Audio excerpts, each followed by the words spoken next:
It's the Friday edition of The Law in You. Back with us, award-winning attorneys Greg Fellerman and Ed Saramboli. Thanks for being here. Are we really going to have 80-degree weather this weekend? Probably not. I don't know where you got your weather from, but I don't think it was here. Not from you. Not from this Clearly not from here, but all right, let's talk about our question today. Something you don't want to be doing tonight if you're out on a Friday night, texting and driving.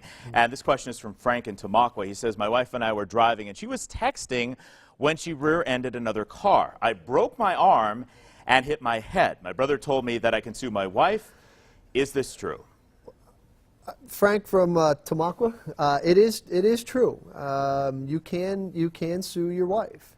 Obviously, your wife shouldn't have been texting. I mean, we talk all the time about texting and driving. You shouldn't be doing it. But technically speaking, your wife can become the defendant in this civil case because your automobile insurance is what's going to factor into play here, where they're going to undertake a defense for your wife. Now, whether you should sue your wife or not, that ultimately is another story. But if you have some, it sounds like you have some very serious injuries that you're going to need compensation for, your only route is going to be to, ultimately sue your wife on this. Right, and we've tried a couple of these over the years and done focus groups on them, and they don't really play out that well in a courtroom because people just don't really think.